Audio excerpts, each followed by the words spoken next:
Welcome, everybody. Today we have Haden Riggs of Riggs Property Group out of Tyler, Texas. And he has been an agent since 2016. And he's going to join us today and talk about how he, as a one, a real estate agent, and two, as a coach, how he works with his business in a community that how big is Tyler? About 150,000? About 150,000. Once you add, like, everybody kind of that, travels into Tyler to work, I would say we're probably like, what, 300,000? Because I Yeah. kinda consider, like, Mineola, Lindale area, all of that, Right. together. All the little communities, because we do have a huge medical facility that a lot of these little towns go into work, and everything. But this is great because when some agents work in these huge communities like Dallas, it's kind of overwhelming. So when we talk to someone like you that's got a realistic number of population, then it's a doable thing, and you can kind of narrow down what your communities are, what you don't want to do, what you do, niche, etc. So that's what we're going to kind of talk about today. And then Hayden is going to share with us some things about his coaching business and some tips for y'all to use and that hopefully you can implement today. And then just how he runs his business and how he can give you some tips on how you can be equally successful and balance your work life along with your business. Welcome to the Unstoppable Real Estate Agents Podcast. I'm your host and real estate productivity expert, Kim Hughes. Join me as we focus on real strategies and implement real solutions designed for you to achieve major success in your business and life while getting you organized. So that is a lot of stuff to cover. So, Hayden, the first thing I'd like to do is tell us a little bit about you and how you got to Tyler. Yeah, absolutely. So, I am born and raised Troop, Texas, which is about 30 minutes outside of Tyler. I was born in Henderson, Texas, and I went to Troop Elementary and graduated from Troop High School. After I graduated high school, I moved to California and went to Fresno State, and quickly found out that I like the idea of college. I did not like going to class. And so, kinda during that time, I started waiting tables when I was 18, and I actually stayed in restaurant industry for 12 years prior to getting my, real estate license in 2016. So, I've lived in Fresno, California. I've lived in, the Woodlands. I've lived in Dallas, Austin. I've kinda been all over, but Mhm. I met my wife. We waited tables together at a winery here in Buller, Texas, which is, like, right outside of Tyler as well. When she was 19, I was 21, and so we were kinda she went to Texas State to go to college. I kinda traveled around, and then we both ended up in Austin, where we lived for about 8 years. And I managed, fine dining restaurants. I've worked in a plethora of restaurants, done a ton of jobs in those. And in Austin, my wife did, music management. In 2016, it was January 1st, we had a huge private event for New Year's at this super bougie restaurant that I worked at, and, we came that next morning to help clean up and for me to finish the books and stuff, and I got there and they were changing the locks on the doors. And my director of operations for the restaurant group was crying, and I'd worked with her for like 6 years. We'd worked at like two different restaurants together. And I said, "What's going on?" And she said, "The restaurant's closing." And I said, "When?" And she said, Oh, no. "Right now." And I said, I looked at my wife. My wife was there, and Bryson, our oldest, he was like 2 at the time. She had him on her hip, and I looked over at her and I said, "I can get my real estate license." Because I'd been wanting to get my real estate license for probably like 2 years, and the fear of stepping outside of a position to where I had, income coming in and I knew how much I was gonna make, stopped me from reaching for what I knew that I could do in my life. And so, Right. that was I was 29 years old. So I'd always felt like I could do more than be in restaurant industry. I just didn't really know how to do it. which I think is why I'm a coach now is because I wasn't surrounded with those people that had the type of mindset to be like, "Hey, you can do more." You know what I mean? Like, Right. when you work in a restaurant, people aren't like, "Hey, you can be a better father," like, "Hey, you can make more money," like, "Hey, you can do this." It's more of like, people are pissed because their steak's cooked wrong. You know what I mean? So Right. it's not like the Or mindset their is drink wasn't stiff enough. exactly, right? And so, so from that, I got my real estate license in 2 months. I started with Keller Williams there at Southwest Market Center in Austin. And I mean, I waited tables 5, 6 days a week and did real estate 7 days a week for the first year.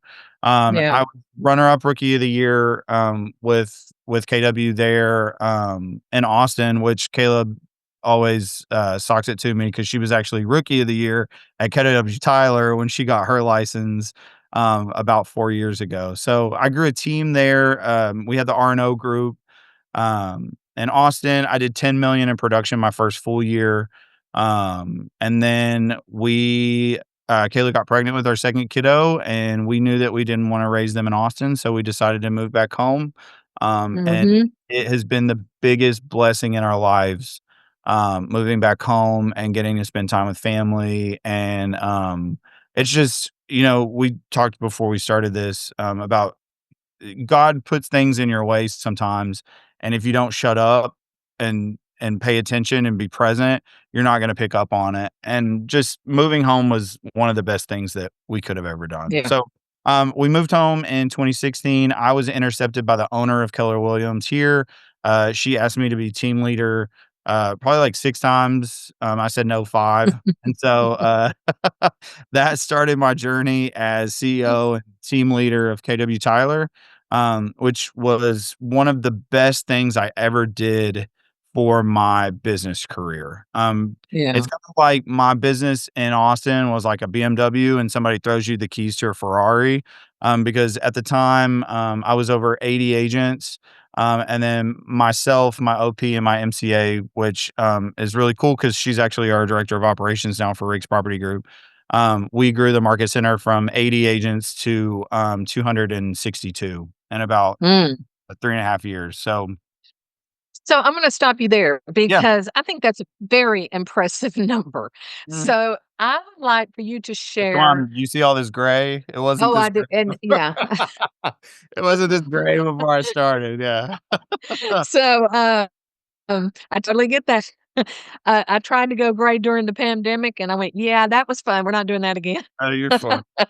Um, but, share with us a little bit about how we all know you're with KW, but I think that this information is good for anybody with Oh, any yeah. brokerage. If you're Yes. a single agent, whatever, and KW to me is probably my number 1 franchise because I've been involved with them since the beginning, Mhm. and I love that what Gary has done with helping agents that can if they even leave KW and go somewhere else, they go with tools, which most Oh, brokerages, absolutely. they don't give you those tools. And so the one thing that I do brag about KW is they not only give you the tools, they give you multiple streams of tools, and coaching is just a piece of it.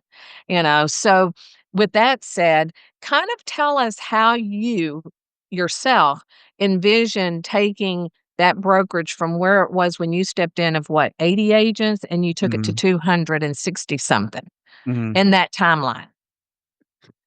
Just Uh, it it was dumb it a out. it was a lot of red wine and and panic attacks Not white? and white, red, it doesn't matter, girl, whatever. Um,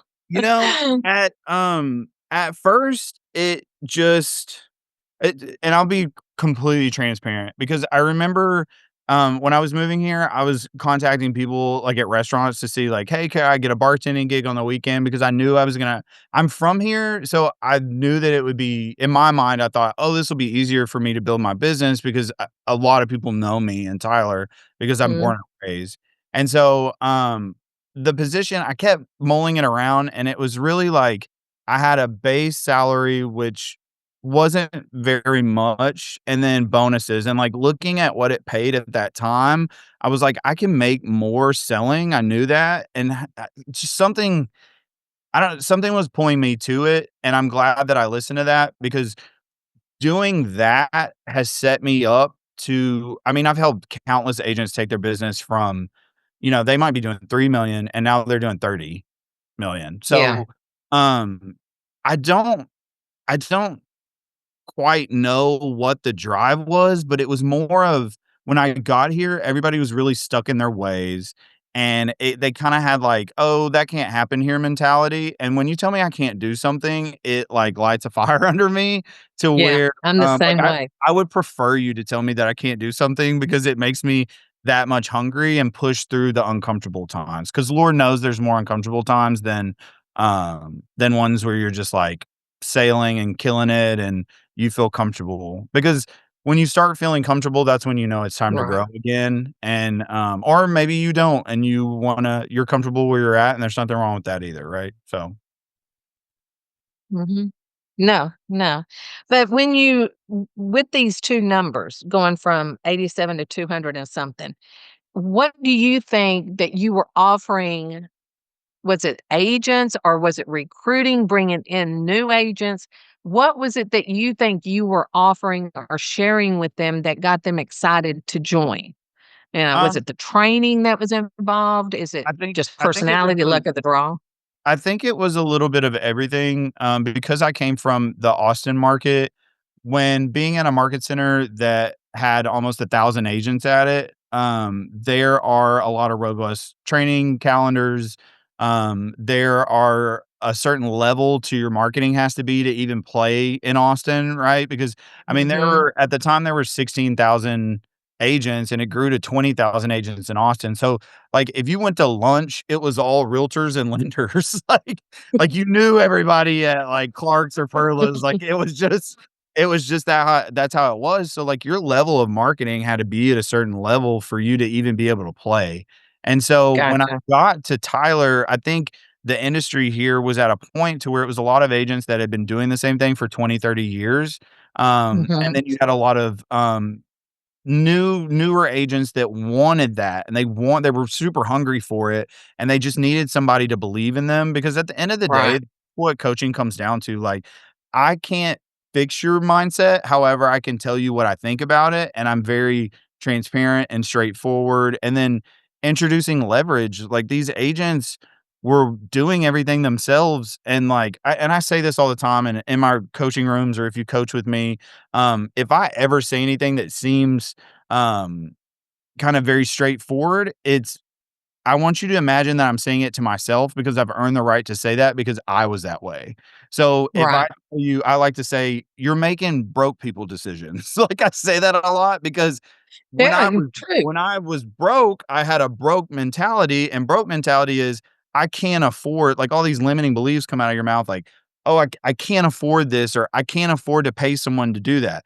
Well, Right. absolutely, if you're walking around saying, "I can't, I can't, I can't," and you're making broke people decisions, and that's the outfit that you wanna wear for the day is, "I'm a broke person that doesn't think there's any way out of this life that I built for myself."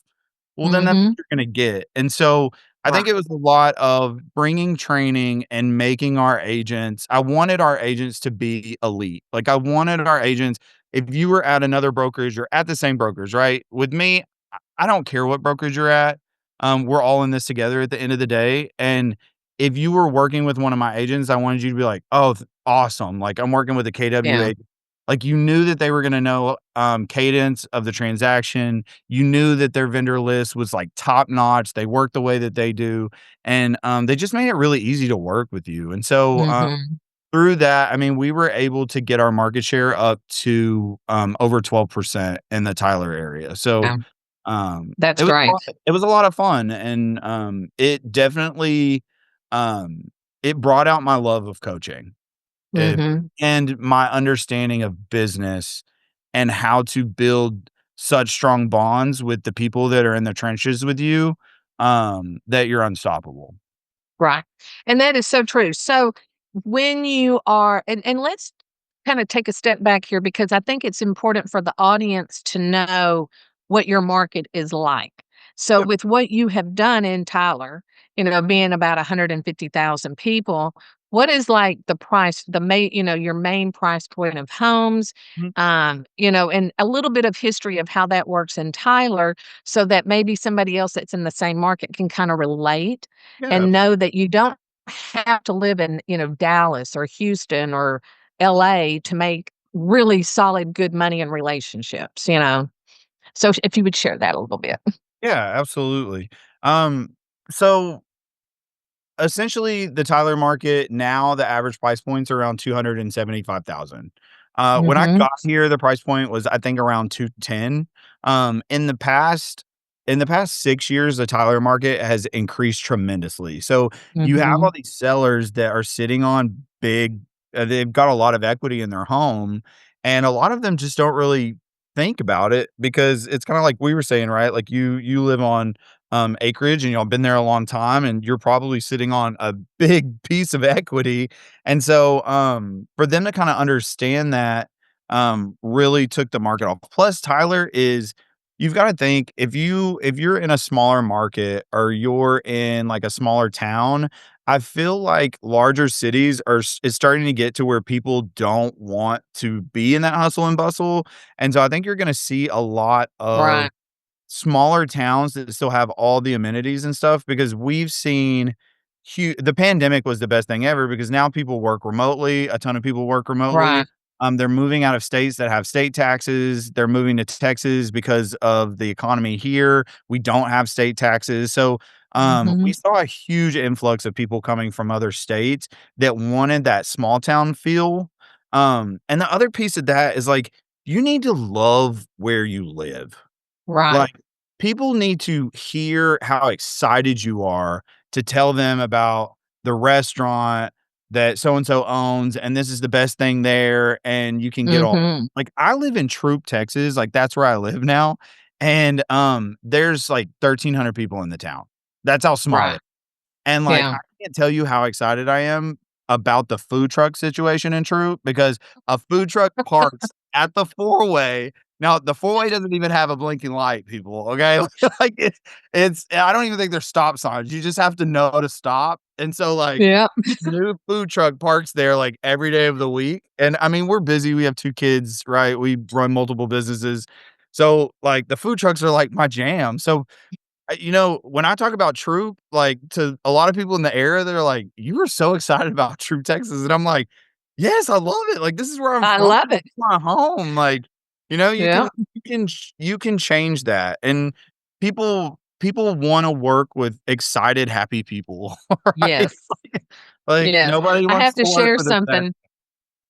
Yeah, I have to share the food truck thing, and, of course, Minneola, we're kind of isolated. We're not near the nearest town is Tyler or the city to go shopping, and people just think that's crazy. I'm like, we have a Walmart in the Brookshires, and we have a 3-block radius of downtown antique shops, which is and we have awesome. restaurants. And I love it, but it was a culture shock when I moved here from Dallas. But the other day I was driving through town and I called my husband because I was on the way to the grocery store and I called my husband. I said, "Hey, there's this food truck sitting in front of," and I said, "They serve Mexican food. Do you feel like you want to do that?" I said, "I could get some tacos or something." He was like, "Yeah, let's do that." Well, then when I got home and ate it, I told my husband, I said, "Doesn't this taste familiar?" And he said, "It does." Our middle son has had us we've gone over and had lunch with him during lunch, and he took us to this restaurant called Ruby's. Yes, It's a Ruby Mexican. is the best. Yes, Yeah. and so, I mean, we would go over there and go, "Eric, you wanna go eat lunch? Eric, you wanna go have lunch?" And so, when I saw the truck, it kinda was ringing a bell, and then I thought, "Oh, that sounds really familiar." Anyway, long story short, I texted my son, and I said, "What's the name of that restaurant?" And he told me, I said, "Oh my gosh, we have a food truck here now from Ruby's," and he just started laughing, and he went, "Mom, it's a once a week thing. You cannot eat there every day Yeah, but you because it's can eat there so good." once a week. I mean, I would put on so much weight, Yeah, but it was so good, and, the customer service so when we see a food truck in Minneola, we're like, "What the heck is that? Let's go check it out," gotta go check it because out. people like us don't have that luxury of seeing them lined up, everywhere. and So I that's always get a big kick out of that. and I think that's kind of to the point of, like, the economy in smaller towns, right? Is, like, that's something about Tyler, like, these restaurants are opening these, food trucks so that they can bring food out with the same quality out to these smaller outlying areas, and Mhm. I think it's really cool. I mean, you can tell obviously, like, I love Tyler and the surrounding area. This Oh, is it's yeah. a blessing, it's beautiful, and it's just it's things like that that, Yeah. get people It's just excited. it's what makes that community so great. And as an agent, I tell agents all day long, yes, you are the real estate agent in Tyler, Texas, but you also need to be the go-to person for everything. So with you knowing the name of that restaurant, that means you're in tune to what's going on in your community. Because if I'm calling and I'm like, I'm new to the area, I just bought a house, or I've lived here 20 years, but I still don't know of a good plumber, who am I going to call to get a good recommendation that I can trust? Your real estate agent. And so Oh, I tell agents, you need to know who all your local businesses are, and you need to know who are the good ones, who are you gonna recommend that you can stand behind, and get behind each other. Let them get behind you as well. I don't care what size town you live in, and your that vendor is where I list see community. your I'm vendor list sorry? your vendor list is gold. It's just as important as Yes. your database, and, I love that Yes. you're bringing this up because we were in a top 20% mastermind this morning, and we were talking about how being the concierge for your clients and this is not even Yeah. just clients, right? This could be, leads that are coming in that are cold, that are like, "No, Mhm. we're thinking about buying, but we're not gonna do it right now." Okay, well, wonderful. Well, when you do, I wanna be the person that you call, and, you don't only have to call me to buy a house. Like, I have Right. connections everywhere in the city to where if you ever need anything, I want to be the one that you call. If your roof Right. is leaking, I don't want you to call a roofer. I want you to call me and let me get my Mhm. roofer out there because they're gonna move faster for me anyway because I'm feeding them business. And And so, they're gonna um get quality. and I always tell my agents when I'm coaching too, I'm like, "Look, your vendor list has to work like you do, and your clients have to be just as excited to use them, and you have to vet them and know that they're good, because if you send a plumber to that house and that plumber's crack is hanging out, like, that's your crack.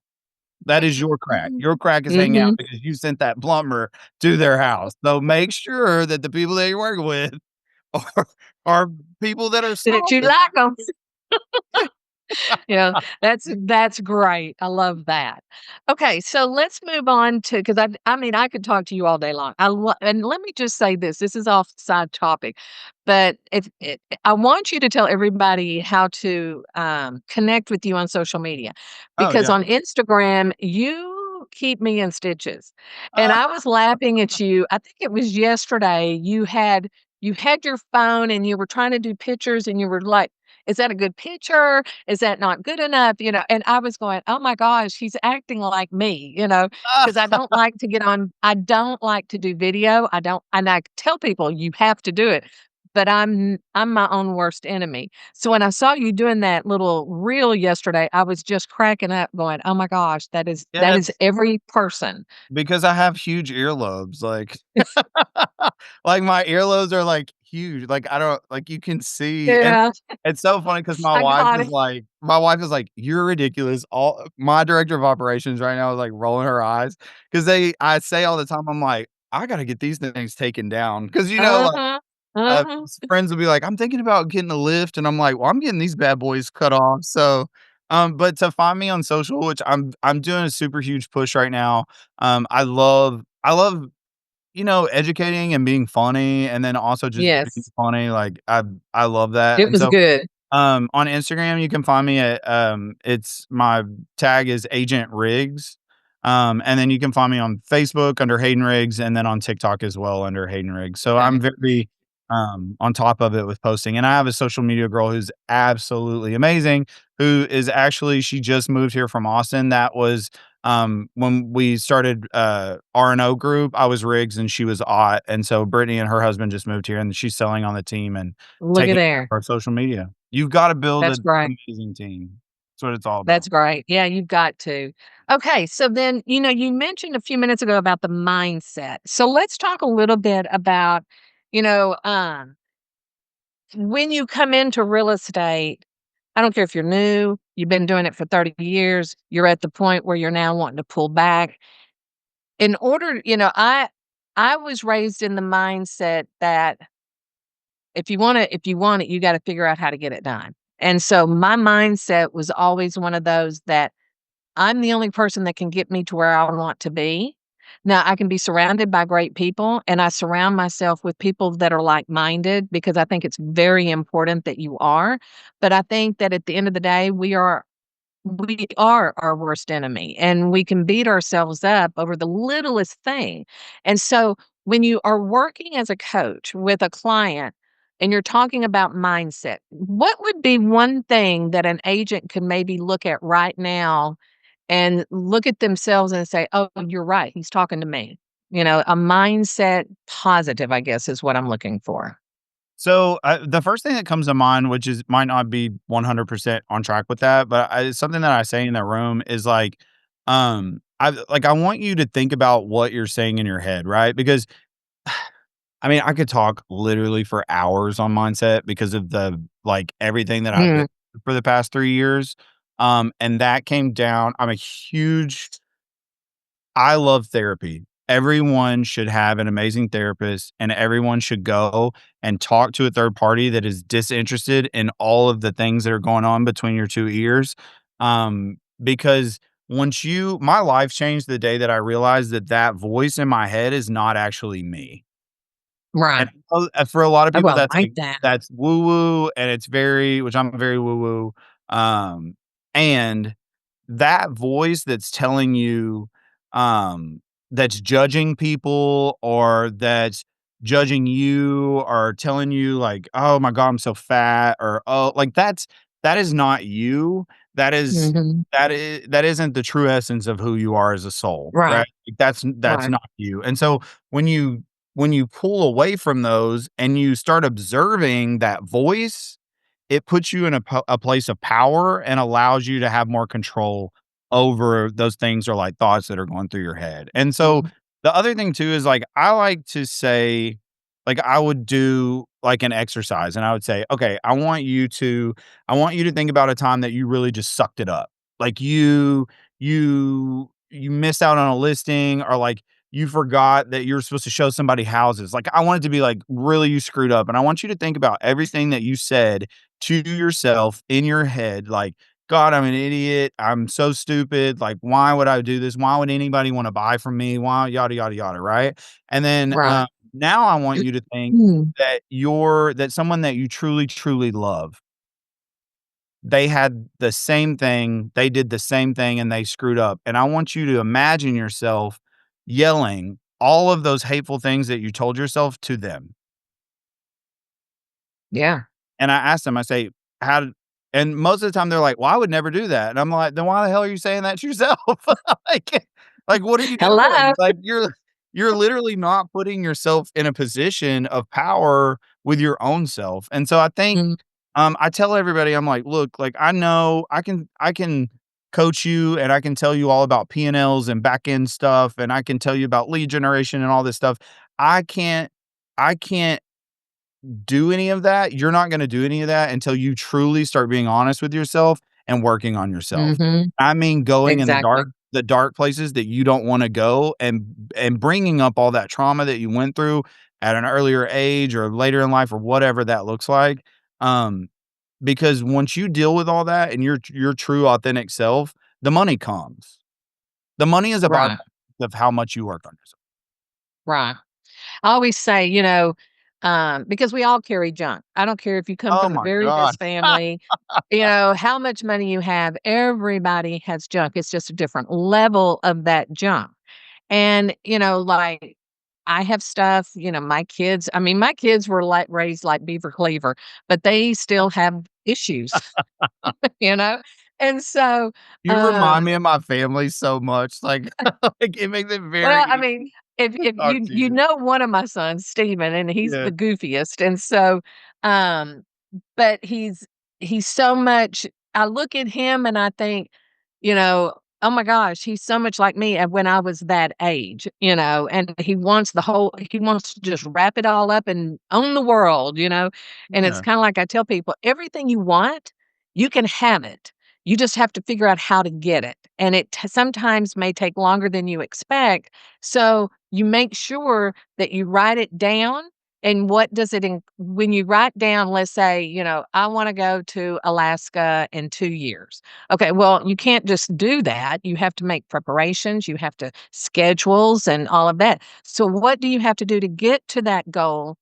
And then that's going to help your mindset realize that, oh, it's not just I want to go, it's how am I going to get there?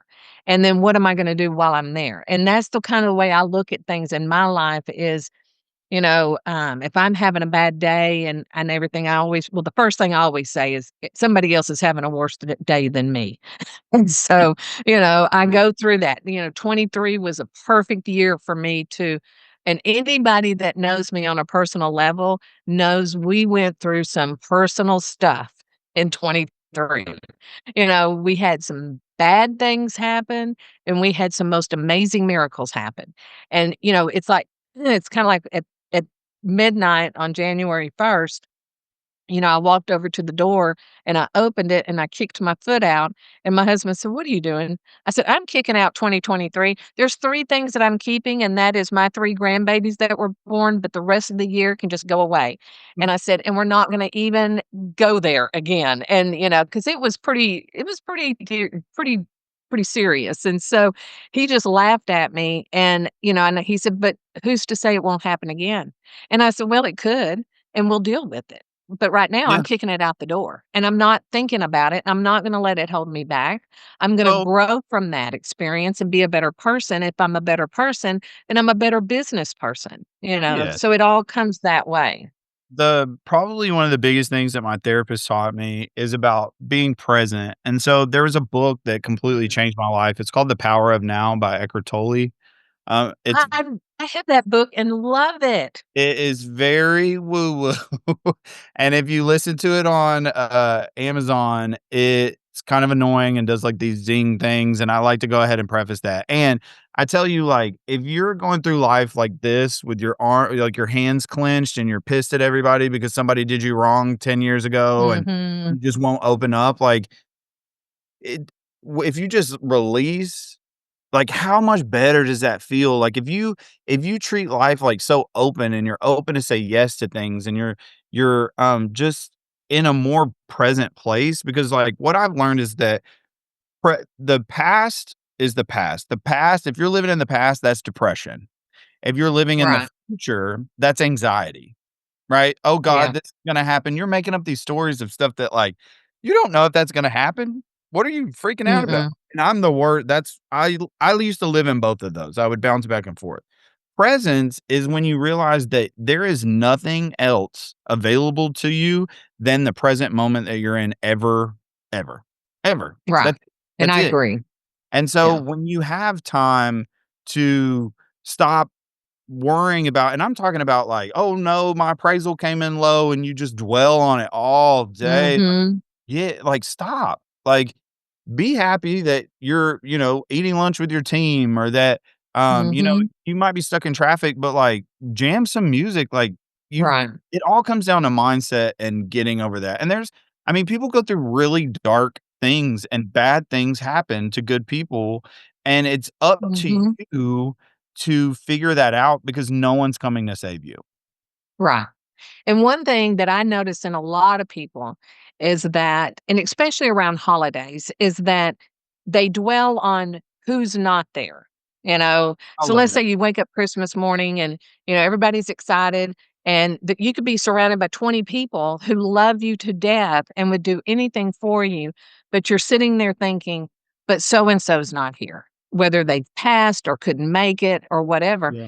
And I tell people, when you look at things like that, that's the way your life will be. Yeah. If you look at the people that are in your life and they care about you, then you look at them and you lean on them to be the best of who you can be because they're going to pull that out of you. And, that's because I have a family member that does that. And I always go, quit doing that. It's not Oh my god, healthy. my mom and I, like, I love her to death, and the other day, I'm like, "You were being too damn negative." Like, I can't everything There you go. everything cannot be negative, and I love I love her to I death, and tell she would people, if laugh. you're gonna come to me with a negative, you better come back with a positive. Yeah, and, like, what I think what's really scary and, like, for a lot of people that I coach, they don't realize how negative they are. Like, Yeah. no one's ever put a mirror in front of them and been like, "Tell me more about that." Like, Mhm. what's so important about you being upset? Right.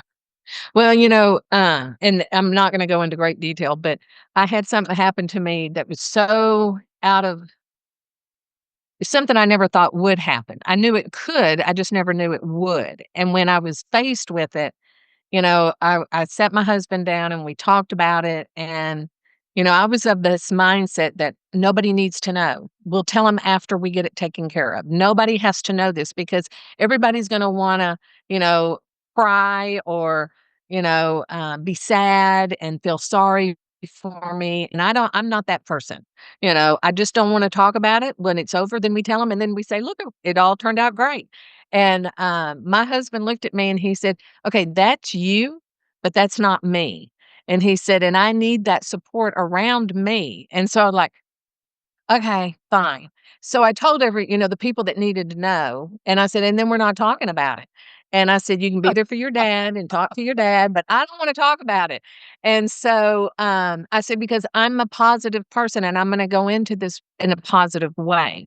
And so when I walked away from that situation, the thing that kept me going was the positive. I pulled out everything I had on positive affirmations, read that Bible again, you know, I did everything I could to keep my mindset where it should be so I could go into the situation positively because I do think that you have control and your mind can control certain situations. And so then when I came out of it, I was like, see, look, there was nothing to be worried about. Yeah, And everybody and just kind of was like, I always tell you people know, too, I'm like, "Look, if you are dwelling on something so much and you think that it's gonna turn out a certain way, you're probably right because you're, like, willing it hmm into the universe." Like, yeah, you don't know how somebody's gonna react to something, like, right. you don't have that control over people, and you can't let people have that control over you too, right? Exactly. So with this mindset thing for agents, the one thing that I always want agents to remember is and and I laugh about it because it goes back to my Mary Kay days. I was a Mary Kay consultant for like 10 I years when love my it. kids were I love super it. little. And let me tell you, I dominated. Well, that's I why you moved to said pink Mineola. Cadillac earlier. Oh, yeah. I moved to That makes Mineola, sense. did not know one person, and I pulled out that Yellow Pages. I had a notepad, I had a script, I had a calendar, and I opened up that yellow book that phone book and started with the A's. This was in 1990, and started just calling people. If it was like, Paul and Kim Hughes, I called you, but if it just said Hayden, I didn't call you. But I built my business doing that, and then I went into Tyler and did it, and built a huge Mary Kay business, but I walked away from that saying it prepared me for where I am today. Mhm. And so one of the things that Mary Kay herself, because she at the time I lived in Dallas, we all, were in her circle. And she told us, she said, just remember that every person that says no, they're not saying no to you, they're saying no to the opportunity. And when that was said to me, I went, "Oh, it's not because they don't like me or they don't like my glasses or they don't like my car. It's they just don't want the opportunity. So move on to the next person because eventually the numbers will make up for themselves." Well, and And, everybody I gets always so look at that. hurt about, like, stop getting so wearing your emotions on your sleeves, Yeah, like, not yeah, everybody is gonna say and it's kind of like the yes/no continuum too, it's like, does a yes mean yes? Well, not all the time. Well, does no mean no? Not all the time.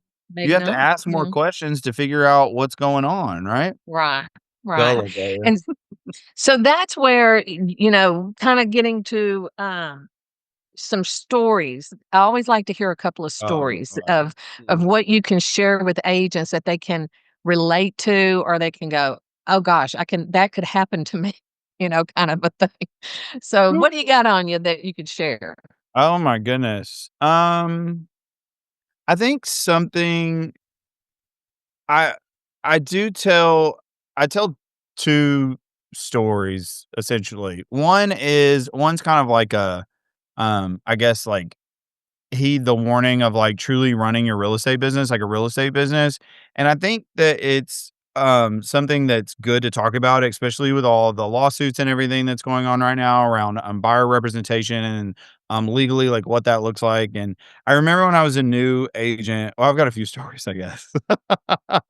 So, when I was a newer agent, I remember, this friend of ours, his stepdad was gonna buy him a house, and in Austin, and it was a cash deal, and, I mean, we were looking up to, like, 1.1, right? Like, they were from New York, like, the stepson was coming down, and so I met the stepdad, and I showed them probably for, like, 2 months, probably, like, 15 houses, I wanna say, over, like, a 2-month period, and then they finally found one that they really, really liked, and so, I went to go put an offer on it. Well, and this is old school, right? Like my brokerage required a buyer's rep or our E&O insurance wouldn't cover us.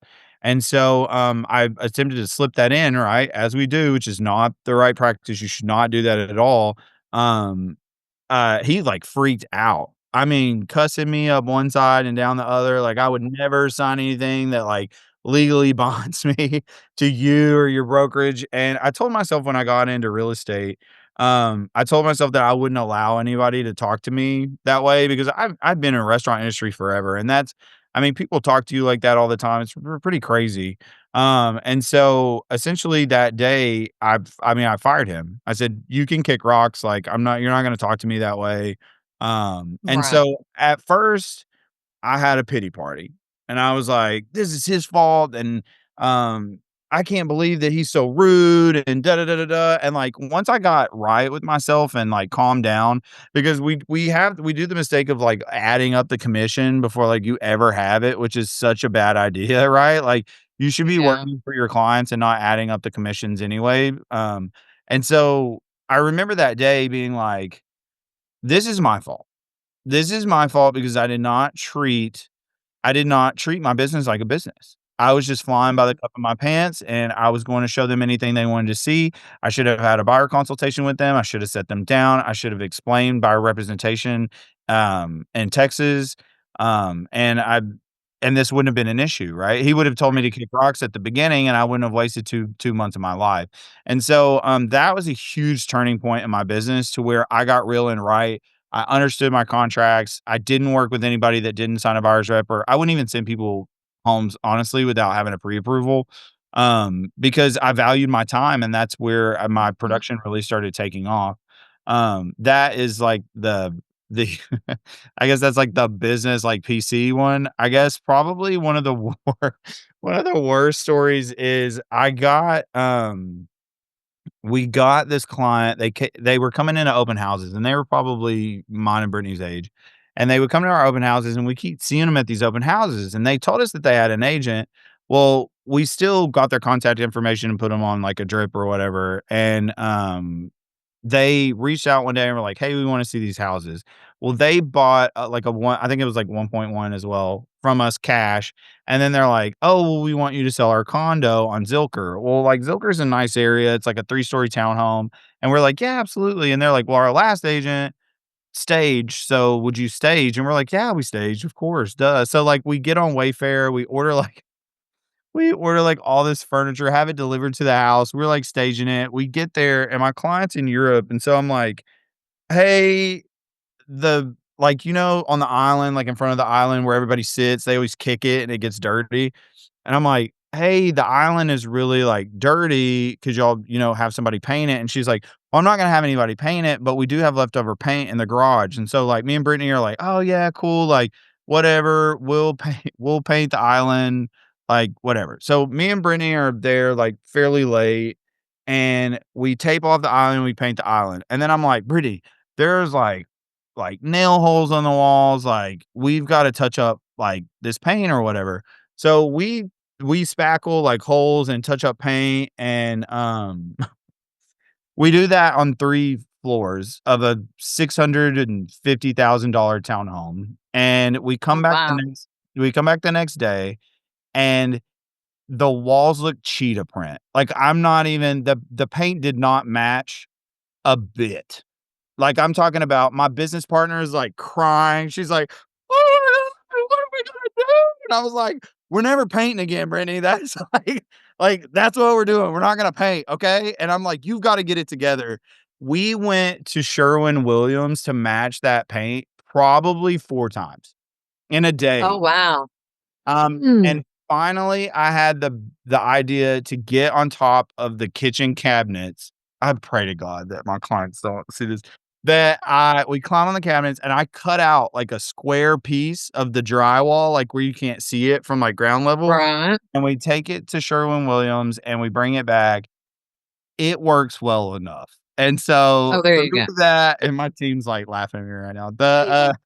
So I feathered it out enough to where, like it looks good enough to get by, but, like, if that's probably, like, one of the worst. Like, we're real estate agents, we are not painters. Do not paint people's house. Do not say that you're gonna touch up paint because I don't even know how much it would have cost to paint. I mean, that house was, like, 3,600 square feet. Like, it Oh was my gosh. I don't even know how much that would have cost to, like, paint. So, I'm not a painter. I do not paint your house. If your house looks like that, we're gonna adjust the price because price We're fixes gonna can bring somebody in to paint the house. I have great painters now that their cracks don't hang out, and we're gonna do our thing because I do not paint houses. That's when you have a really good vendors list, and then Yes. you look for your painter.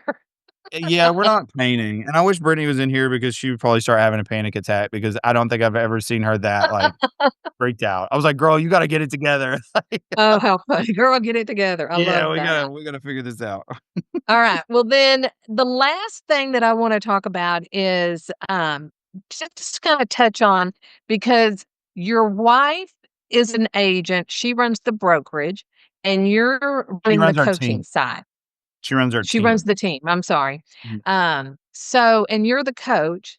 So mhm. kinda tell us how y'all work together and how do y'all make that work? Because we have a lot of people that husband and wives work together, and I bet they would love to hear anything you can share to help them work better together and then how to run life together, you It's know? a lot of wine, like I said earlier.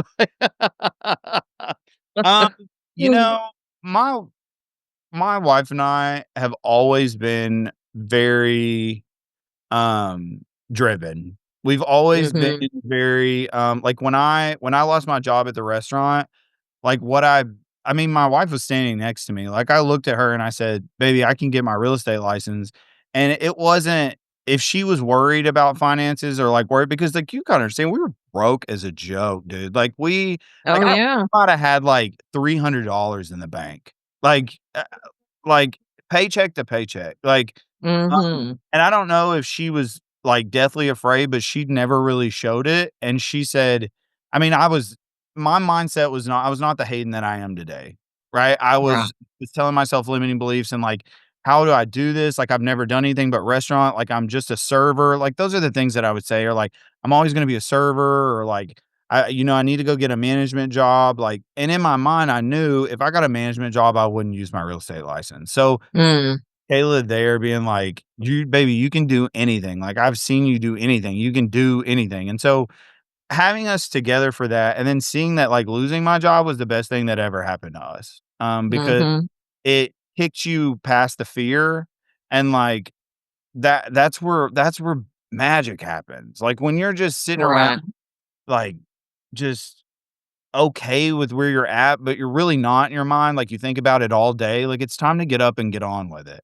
Right. Um, so I guess with us, I see other I guess it wasn't always like this because Kayla would be like, "You're on your phone, like, you're on your phone," and I'm like, "Baby, I know I'm on my phone." Like, I remember one time we were watching a movie with Bryson, and it was with those damn clients that I painted their house, and it was like $1,000,000 deal, and I mean, this was, like, within the first full year of me, like, working, right, in real estate. Right. I'm already counting the commission. I'm like, "This sucker is Mhm. like 20K. We're gonna be rich." Like, And so, you were uh thinking of it and spending it at all at the same time. already, which is a whole other story about how I got back in debt and, like, completely sucked at that. Mhm. And so, um, now it's like we respect each other. Like, I respect my wife, like, my I've seen my wife give birth to 2 amazing children, and I get emotional about it because I wouldn't be who I am today without her, and when life's crazy and it feels like we can't keep going and the phone keeps ringing, Mhm. I respect her. If you need to go sit in the car to have a phone call, I'm gonna guard the children from coming in the garage. You get what I'm saying? Right, Like, and I'm not gonna sit there and I'm not gonna be mad at you because we're running for the same goal. We're on the right, same team. It's like right, we're at dinner and we're on a date, like, we respect each other, but if that client or somebody that she's been trying to get a hold of all day, the phone rings and she has to take it, I don't get upset with her about that because I wouldn't want her to get upset with me about it. Does that make right. sense? And then, Oh, like, sure. I'm not by any means saying, like, you should work all the time and you should do this, but I think in life, there's times where you work really hard and you push, and there's times where you chill. And Right. if we're in a push hard time, that's understood. You know what I mean? And the Mhm. other piece is like, Mhm. I mean, you have to balance each other out. Like, I'm a crazy Yes. person. You get what I'm saying? And I think you're probably the crazy person in your relationship too, right? Like I like am. I can be hot-headed, I can be crazy, like, Mhm. I might have one too many glasses of wine, like, I'm that guy in the relationship, and Kayla's level-headed, and I trust her, and I respect her, and I know when something comes out of her mouth, it's honesty, and I don't take it the wrong way. I might at first, right? Like, Yeah. we all do that. I might at first, and I always remember one of my mentors always said, he was going to get married and he was talking to the preacher and, they were sitting down for, like, counseling and stuff, talking to his mentor, and he said, "Son, there's gonna be times in your marriage that you don't feel loved, Mhm. and when there's those times happen, I want you to lean on what you know, not what you feel." There you go. And that once I heard that, I mean, that hit like, you gotta be on the same team. Like, Yeah. there's gonna be times, I mean, like I said, we've got 2 kids, like, anytime they wanna do anything, like, one of us has to step out to go do something, and when I was doing Bold, I mean, I was gone 5 days, sometimes 6 days a week traveling. Like, Right. I could be in 3 different cities across the nation in a week for Mm. 7 weeks. And I quickly found out that that wasn't beneficial for my children, or my life right now, and that's why I'm doing individual coaching and, one-day coaching. Mhm. So Well, we all have been in those shoes if you're driven. I tell people that I'm probably the most driven person you'll meet because everything I've wanted in life, I've had to fight for it. And I'm not saying that's a bad thing. It just makes me appreciate what I have more. And, the greatest story that I tell people is when you think you cannot get that foot in front of the other. My husband called me in what, 2009, 10, somewhere around there. I think it was 9. And financial crisis, guess what happened? His company shut down. He drove to work that morning and the door was locked with a sign on it. yep, He lost his pension, his retirement, he lost everything. He's calling me. Now, this is a Friday, and we have 3 sons. One is in college at SFA, and the other 2 are here at school, and they play football. And so he calls me and says, "You will not believe what has happened," and shared with me. And I said, I could tell in his voice there was panic. And I sat there and I said, "You know what?" I said, I'm going to look at this that God is saying, you need to slow it down. You need to be present for your family. Because he was like you. He traveled 5 days a week, in the whole 10 yards, was never able to participate in our kids' activities. So I said, here's what you're going to do. You're going to get home in time to go to pep rally, and then we're going yeah. to go to the football game. And he was like, "That's all you're thinking of?" And I said, "No, it's Friday, and it's Friday night football." And, my life And was East Texas, Friday baby, football. My 2 boys played high school football on the same team, and they were really good. And so that's the way we looked at it was that, yeah, that door closed, but guess what? When that door closed, this door opened. Yeah, And it was probably the best thing. Financially, we just really had to suck it up and figure it out.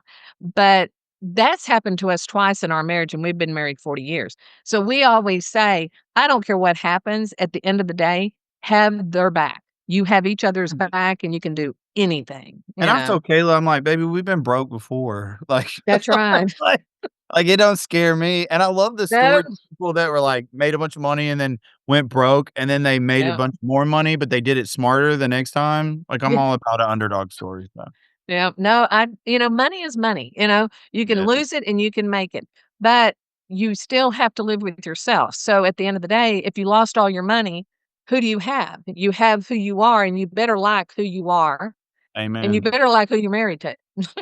That's the other thing, So like, I anyway, wouldn't be with somebody that's, like, lame, that doesn't wanna, like like, crush it with me, you know what I mean?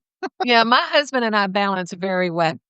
He runs part of the company, but I'm not a numbers person, and he is. He is like the number one if you needed somebody like a C he's not a CPA, but if you needed somebody like a CPA, he's the guy. So, I told him, I said, "Why don't you just take over this side of the business, and then I don't have to think about it," because I hated it. I mean, it was literally I would probably take a Xanax and 5 glasses of wine before I had to do that.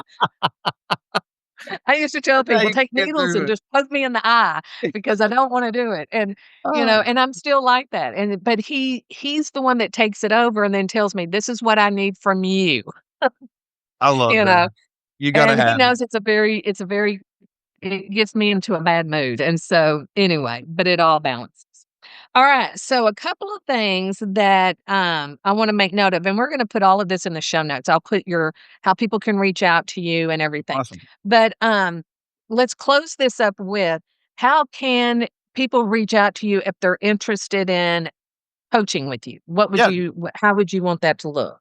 you're more than welcome. You can email me. My email, is Hayden, Haden, there's no Y in it. So Hayden, Mhm. Haden dot Riggs, Riggs, at KW.com. Okay, that's the You best can way they can reach you. Yeah, you can reach me there. You can find me on Instagram, TikTok, Facebook, DM me. I'm I'm always available. I love meeting Okay. agents. I don't really care what part of the nation you're in. Like I said, we do a lot of agent to agent referrals and have a very big network. I just like meeting people and seeing how I can help. I think probably what's different is Mhm. I really work on like internal stuff and figuring out like what your relationship is with money and just figure out that like we can talk all day about lead generation, but you know what you Mhm. need to do. You Yeah. need to talk to people. Well, this is kind of funny because I picked up something you're probably don't you may have heard the name Howard Brinton, st Star Power. He was huge back in the Oh, yeah, day, yeah, yeah, yeah, yeah. and, he had a huge organization, thousands of people. Wonderful man, had such a good insight on the business, and I came across something the other day, and it was his schedule that was Monday through Saturday and exactly what to do every minute of that day. And I started looking at that and I mean it was repetition. Everything was repetition. And I just laughed and I thought, I wonder how many people actually still do this, that get up in the morning and do, whatever, 25 calls, knock on 10 doors, go meet 10 people, what are you doing? But that's what it was. And I thought that's how he became so successful Oh, yeah. was, he just repetition, stayed focused and repetition. Well, So I think coaching is so good for agents, it's in so many ways. it's time on task. It's time on task over time, right? Yeah. Like, and what happens is that most agents, and this is a lot to do with like newer agents, will do the activities and they'll do the activities and they'll stop right before they were about to reap the benefits of what they've been doing. So, Mhm. got to get your mind right and go keep doing it until it starts sticking and starts working because that level is different for everybody.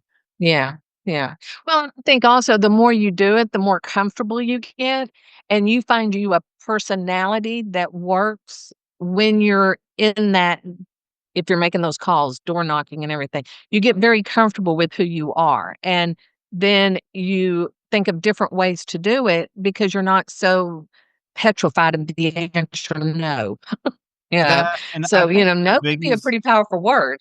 the biggest thing too, and like what I tell my coaching clients is like, be a normal human. What are you talking Yes. about? Why are you like, well, what if they say that? Well, like, what would you answer? Like, that's literally like when I get on the phone with anybody, I'm this way. I'm me. I'm like I told Mhm. somebody the other day, they called for a BPO, which is a broker price opinion.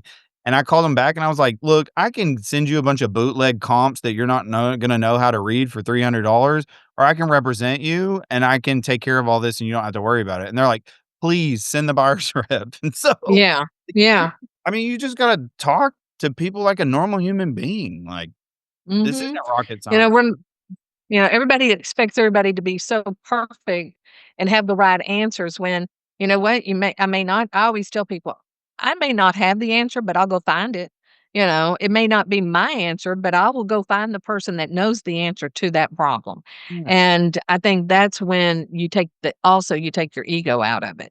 Oh, So anyway, you gotta leave that at the door. oh yeah. Oh yeah. All right. Well, Hayden, I have really enjoyed talking to you and anything that else you can add, just throw it at me and we'll put it in the show notes. Even though you're in Tyler, you did say that you coach nationwide. So I want to make sure people know that. And then I've got your email on how people can reach out. And then, the quote that I always have a little questionnaire for those that don't know this, but there's always a little questionnaire when I have a guest on the podcast. And the quote, I'm going to have you say the quote because I love the quote. I was like, when I read that, I went, I have that right there, right there on my desk. I So do don't you even remember know. your quote? I have so many. Is it about, I have 2 that I use all the time. I say coincidence is God's way of staying anonymous. Is that it? No? You want No? me to tell Okay. you? But I do, I and then I say, you have to remember, you're not a human being having a slight spiritual experience, you're a spiritual being having a slight human experience. Oh, I like that. But no, that wasn't it either. Neither of those are my Neither quote. one. You said whether you think you can or you think you can't, You're you're right. right. And I'm like, how simple can it be? You can or you can't. It's all up to you. It's all So not anyway, well, there's 2 extra again, quotes for you. there you go. I'm I gonna didn't add that to my give you both, so affirmations. So, okay, so thank you so much again for joining me, and, I'm sure we'll have to do this again. This was a lot of fun. I'm down, yeah. And and I tell anybody that's listening, when you listen to the podcast, if you were looking for something and we didn't deliver it, all you have to do is just let us know, and we'll get you that information as soon as we can, whether you reach out to Hayden or me. Yeah, I always want agents to know that, oh, you were talking about this, but then y'all went into a different direction, but I'd like to know more. Let us know, and then we'll help you figure that one out. Okay. Well, thank you so much, Hayden, and, I really appreciate it. I hope we get to meet soon, okay. Thank okay? you so much. Have a great Okay. day. You too. Thanks so much. Thank you so much for tuning in, and if you know someone, and I bet you do, who would appreciate this podcast, please share it with them. As a reminder, this podcast can be delivered directly to your favorite device by using the subscribe links you can find in the show notes below or over at unstoppablerealestateagents.com. Remember, it takes as much energy to wish as it does to plan. Have a great day.